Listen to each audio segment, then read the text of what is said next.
Hey everyone, you're watching DeFi Talks with DeFi Dad.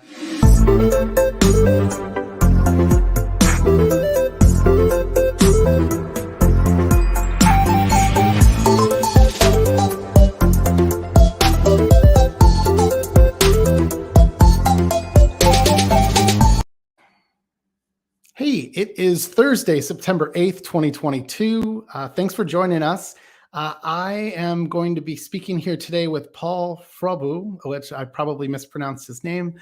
Paul is the co-founder and CEO of Morpho. So Morpho solves a very familiar but somewhat hidden problem for us as DeFi lenders and borrowers. So if you've ever used Aave or Compound, you probably have noticed there's a rather large spread or difference between the rate that you lend at versus the rate that borrowers are paying. And cleverly, Morpho has come up with this, I want to call it like a middle layer where it matches lenders and borrowers peer-to-peer. And the benefit of this is, of course, that as a lender, you earn a higher rate, and as a borrower, you borrow at a lower rate. So we're going to talk all about that today, how it works, and get to screen share it. So Paul, thanks for joining me. How are you doing? Yeah, thanks for having me. And the pronunciation was right, Frambot. But there we go.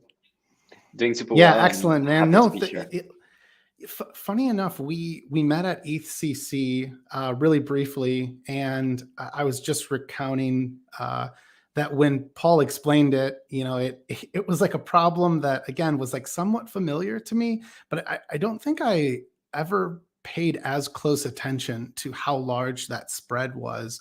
And so it's just a really interesting new protocol solution that they've come up with, because I think it's just a win-win all around.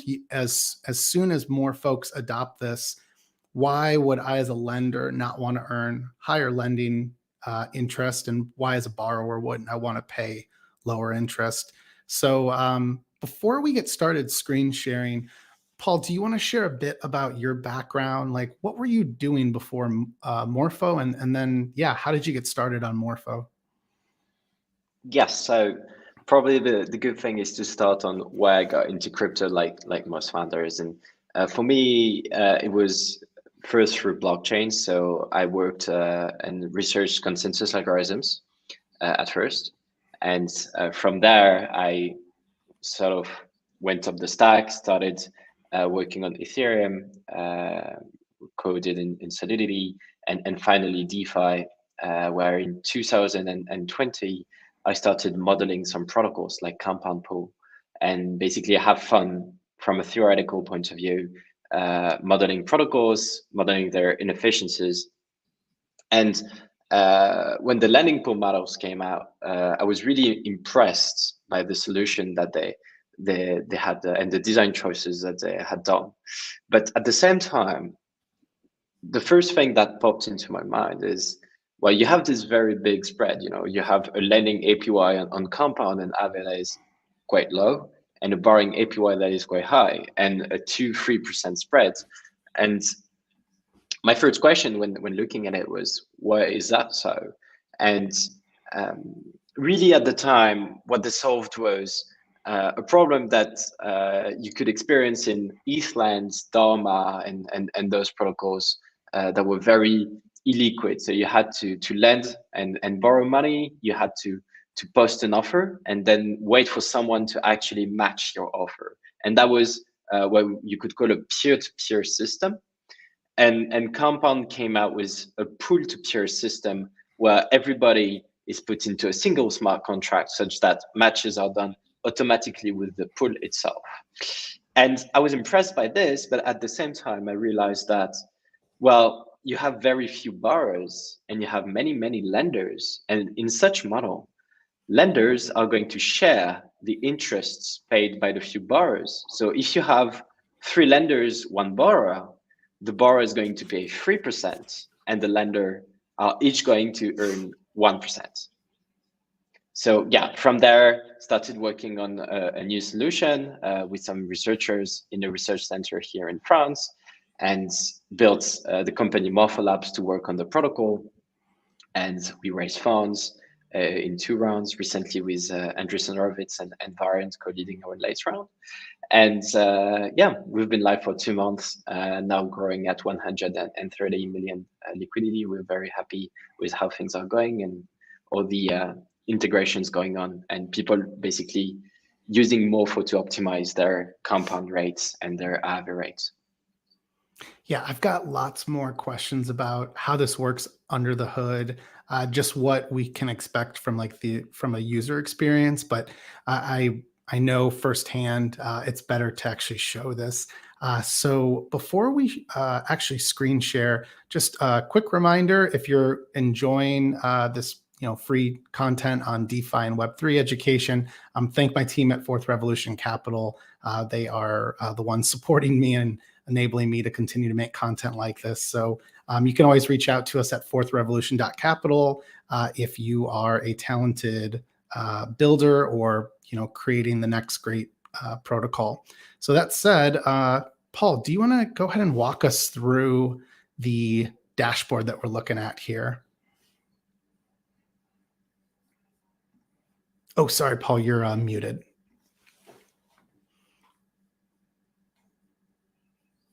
Actually, I think I can unmute you. There we go. I just did it. Yep, sorry. Okay. I was struggling. Anyway, thank you. So you have to think of Morpho as a gateway to Compound. So you have Morpho Compound for Compound, you have Morpho Aave for Aave, and it's really an access point to Compound, which is optimized. And it's optimized because it's going to enable you to be matched peer-to-peer. So remember, you have this Compound pool, which provides an APY for lending and a different APY for borrowing. But you can see that here for USDT, for example, you have 3% lend and 4 to 5% to borrow. So you have a 1.5% spread, which is due to the fact that you have less borrowers than lenders in that market. What Morpho is going to propose is really simply, you're going to lend on Morpho, okay? And Morpho is going to is going to put you into the lending pool Compound. And then when a borrower comes in, well, Morpho is going to take you out of the lending pool in order to match you peer-to-peer. And by matching you peer-to-peer, you're just going to agree on a rate where you don't have to share earnings with the rest of the pool, in which case you're going to earn this 3.7%, which is a Pareto improving rate, which means that lenders are going to earn more and borrowers are going to pay less. And coming to Compound through the Morpho Compound gateway, you'll be provided with the exact same interface, meaning that you can supply and borrow crypto assets. You have the same liquidity available, meaning that, for example, here you have 77 millions of liquidity that is inherited from the Compound liquidity pool. So if you want to make large borrowing positions, you can create large borrowing positions thanks to Morpho, because it taps directly into Compound's liquidity. Same, if you want to withdraw at any time, you can withdraw at any time. And we replicate the exact same collateral factors, oracles. So it's really the exact same product as Compound, except that you get this rate improvement. So there's really no trade-off in switching from Compound to Morpho Compound, basically. So of course you have the two sides of the market: the borrowing rate, the borrowing rates, the lending rates. And for example, here on Morpho at the moment, you have more borrowers than lenders because the rates are kind of attractive. You could think of ETH, for example. ETH, it's 3.5% to borrow due to the high utilization of ETH because people are farming ETH power. Well, on Morpho, it's 0.5. And for lending, it's 0.5 as well. So yeah, that's the overview. Of course, the workflow is really similar to Compound. Like you supply crypto assets and you borrow some, and that's pretty much it. That's as simple as that. Yeah. What's awesome about this is it's just a very simple story to tell. You look on the left and you see, per usual in Compound or Aave that you are able to lend. But what you're looking at in this case, so this is the Compound Morpho market. You're looking at the base rate that Compound. So currently Compound is You can lend Tether at 3.12%. You can lend Comp at 0.26%. You can lend WETH at 0.31%. But on the right side, we've got the borrowing rates. And again, if you look market by market, there's a rather large spread. I mean, it's probably most distinct when you look at something like the Ether market there. And so what's really been like my light bulb moment is thinking about other products that are going to be built using this as more liquidity deposits into Morpho. Because right now, if you're borrowing on Compound, I mean, you're borrowing Ether at 3.58%. And we're all excited for, the transition to proof of stake, which will ultimately, lead to what I think will be an uptick in staking rewards, at least for a short time, until more people start staking ETH. And so anytime I could borrow ETH myself at a lower rate, significantly lower than what I'm going to earn with staking, that presents a potential opportunity. And so here you can borrow. Why would you borrow Ether directly on Compound at 3.58% when you can pay 0.56% using Morpho? One thing, though, probably to call out here, and we can talk through some more of the risks, is obviously Morpho is newer. It's only about 2 months old. So, I definitely would paint using Aave and Compound smart contracts as more battle tested. But this is a tool that I personally think we're going to see more lending and borrowing activity on as it matures. It's a no-brainer for me. Like, why wouldn't you lend at higher rates and borrow at lower rates? Also, just wanted to emphasize quickly that those improvements, as you mentioned, are not like this 20% APY improvement. You look at them, it's like a 3% APY improvement, but that's native, right? It's not liquidity mining. It's not, incentives that are given out by the protocol. We do have also Morpho tokens on top, right? But here it's really an innovation that is pushing the capital efficiency of DeFi further. And it's not about providing 10% on your money. It's about providing 2 additional percent, but that are 2% earned through innovation and capital efficiency tricks. Yeah, that middle column, I want to emphasize that this all isn't being facilitated by token rewards. This is what the underlying protocol was designed to do. So, this for me is very aligned with I hate to call it a trend because it almost sounds like it's something that's short-lived, but I think there's been a major shift in the DeFi community to think about what can we design that is long-term, sustainable, that is, let's say, more realistic without having to provide some insane token rewards. And so this is why I think, Paul, when you call this an innovation, like this is an innovation in DeFi lending and borrowing that really does improve our existing experience as lenders and borrowers. Yes, and to be honest, I think one of the reasons why people did not notice the Compound and Aave spread in the first place is because it was hidden by token incentives in the first place. You had so much token incentives that you could not realize that actually the underlying protocol was not so efficient. And if you compare the spreads that Aave and Compound is proposing compared to traditional finance, well, actually traditional finance is doing much better than DeFi at this point. And this is basically what we're trying to do, is bringing new mechanisms that are closer to the efficiency of traditional finance to say, hey, not only we're decentralized, but we have an efficiency that is competitive with what traditional finance is trying to offer. And that's hard because blockchain is a constrained environment, but that is not going to stop us from trying to find new ways to improve this. Paul, so one thing I'm leaving out here is, when you deposit or when you are borrowing, you're not guaranteed from the start, depending on, again, which of those you are, that you're going to be matched. So for example, well, actually, could you just walk us through like which side of the market are we needing more liquidity on? And then we can kind of talk through, like, if, for example, I'm a lender and I don't, and there isn't enough borrowing activity, I might be lending at the base rate on something like Aave or Compound. But once I get matched at a later date, whenever it is that happens, I'll then be earning a higher rate as a lender, or similarly on the borrowing side, I'll benefit from the lower rate.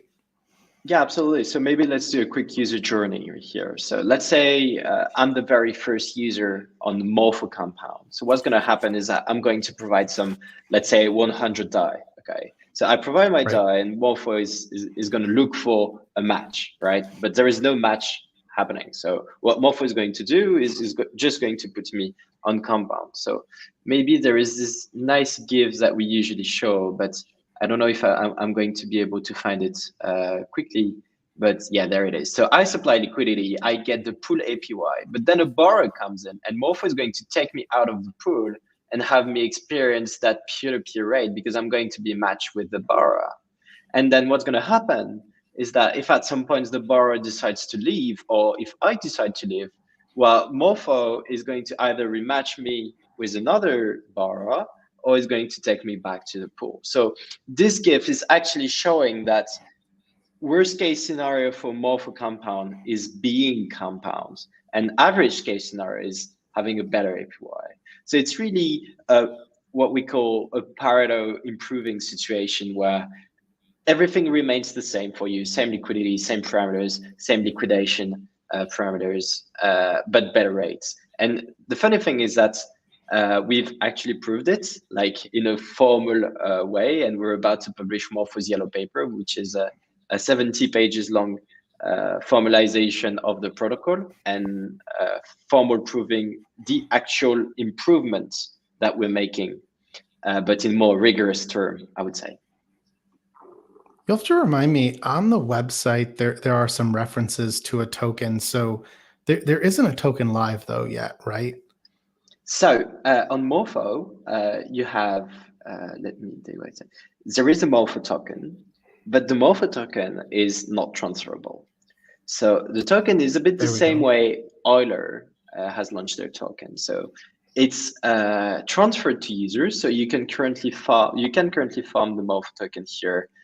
Here you have a rate of how much Morpho token you'll be getting if you supply $1,000, assuming this rate does not move. And the token is going to be distributed to users. And at some point, those users will be able to decide for the transferability of the token. And I think, to me, is quite a neat way to decentralize a protocol while still, incentivizing it in a clean way. So yes, so there is a token, but it's not currently listed. It does not have a price because it's not transferable. But once it has a price, it will most likely have a market. Once it's transferable, sorry, it will most likely have a market, and thus will have a price. Got it. So, okay, so we'll look forward to the paper coming out.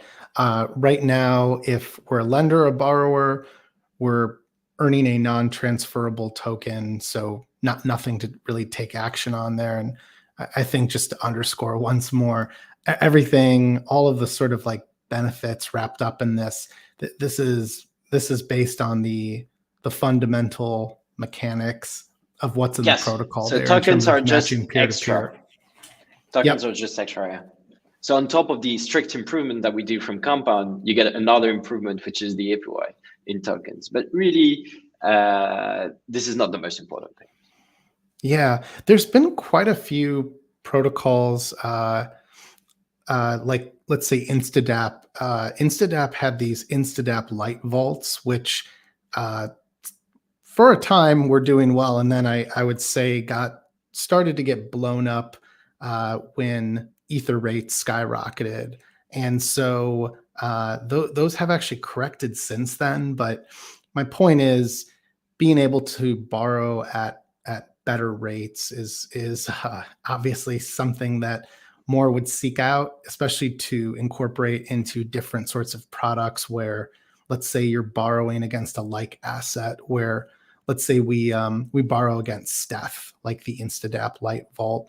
And so, yeah, I keep looking at the rates here and thinking to myself, like, it's just a matter of time before someone designs a product here, but built taking advantage of the better rates here offered on Morpho.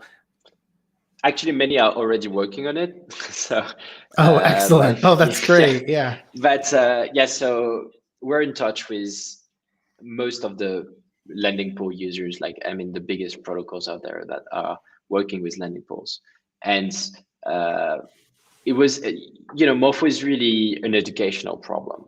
You have to explain to people how it works, why you get better rates, but then once people understand, it's a complete no-brainer to use Morpho rather than Compound, for example. So Morpho Compound for Compound and Morpho Aave for Aave. And when you explain to those protocols, they're like, hey, it makes sense. Let's do our due diligence regarding the code, which is something important to do. And by the way, I would encourage anyone to look at our security and audits documents here. We've done more than 12 audits in total with the best auditors in the world. And and so they do their due diligence, and then they say, hey, that's just an obvious thing to do. So we just integrate. What are some of the other risks that you should consider as a user? So smart contract exploits per usual, but yeah, anything else that's more top of mind here? No, so really smart contract risk is the one that in any protocol you have to be taking care of. But really, Morpho reproduces the same oracles. So you don't have this oracle risk thing that you have in lending pools, because we don't claim to be completely safe. We claim to be as safe as Compound for Morpho Compound, or as safe as Aave for Morpho Aave for oracles, for example. Same for liquidation parameters. We have the same parameters. So Morpho is really about replicating the exact product, but with improved rates, basically. Yeah. But I would say that the most important one is obviously smart contract, and this is why we take so much care about it. By the way, we're formal proving as well the Morpho protocol. So the protocol, on top of being audited, is formally proven, meaning that we have researchers internally that are going to prove mathematically that the code is correct. Awesome. Yeah, and just to reemphasize, any of the risks that you would incur in using Compound or Aave, you can assume that you're inheriting those, because this is really a layer that sits on top of that. And what's exciting here is I think that this is a part of that next wave of DeFi that is going to fuel new interest in using these products. It was Compound and Aave and Maker and others that really were radical visions for building when they launched. And now that we've got something like DAI that's very battle tested, and even for what downside some of the other stable coins have, let's remind ourselves of just how long they've existed and how much of a stress test they've been through. But my point is the dependability of an Aave or Compound is part of the reason that we're able to start to now build these layers on top of it. And there will be others that are building on top of what in the future I would expect others will be building on top of Morpho. So Paul, anything else in terms of like call to action that you'd recommend for folks who want to learn about Morpho or get involved with the protocol? I think we have a pretty cool website. It just takes you through the explanation of what Morpho is, what it does, and explaining step by step what you should be aware of. So I would encourage anyone that want to learn more about Morpho to basically go through this website and read through it. I think educating yourself about Morpho is more important than actually using it. And once you understand it, then it would feel obvious if you actually need to use it for your personal usage, or for your protocol, for example. But yeah, just coming back to what you just said on Aave and Compound, I think it's very interesting to see that in the first place, in 2017, 18, you had this peer-to-peer era that was sort of initiated with Island, Dharma, and all those peer-to-peer protocols, and resulted in the first age of DeFi, if I may, that resulted in some sort of what could some could say it's a failure because it was not adopted. But then those pool models came over. It was really a complete paradigm shift because they realized that peer-to-peer that was directly inspired from traditional finance was capital efficient, but it was not liquid. And so they brought the lending pool and they brought Uniswap that is much more liquid and much more suited for the Ethereum blockchain constraints. But then by bringing pools, you lose a little bit of capital efficiency. So here we go, Morpho brings back peer-to-peer on top of the lending pool in order to bring efficiency on top, while preserving the good properties of a lending pool. Paul, also, any future integrations that we should be looking to? Like, I'm thinking of like DeFi Saver, Instadap, any other power tools that are already in the works? No, so actually a lot of them. I think one of our co-founders tweeted that autumn is going to be the integration season for Morpho.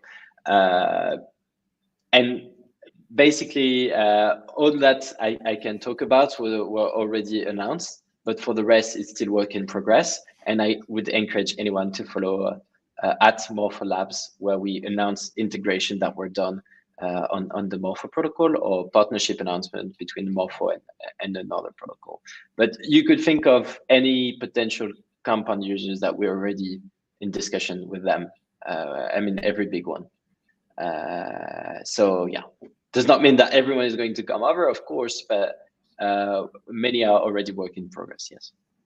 Yeah, well, dude, congrats on all the success so far. It's crazy to see you're at, what was it, like 130 million has been deposited into the protocol. I mean, that's a huge number compared to just a few weeks ago.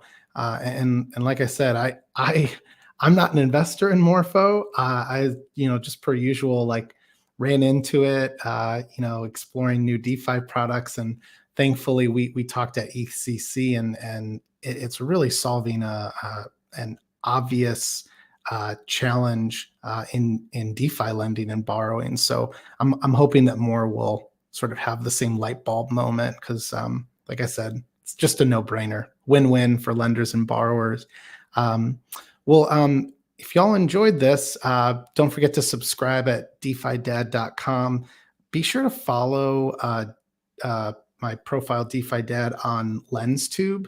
So LensTube is a new Web3 media that is powered by the Lens protocol, and it's built with Airweave, and it's powered on Polygon. Anyways, it basically looks like YouTube, but you're 100% in control of your data, and you don't have to ultimately depend on a centralized entity to allow you to stay on the platform or kick you out. So we're really excited to start putting out more media on LensTube.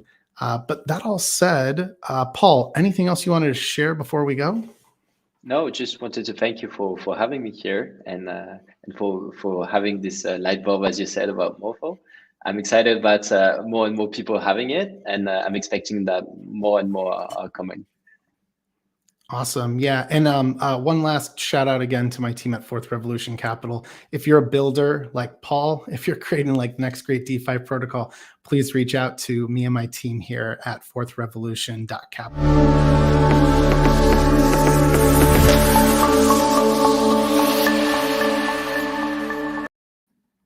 All right, we're going to end the broadcast there. Thanks everyone for joining. Thanks, Paul.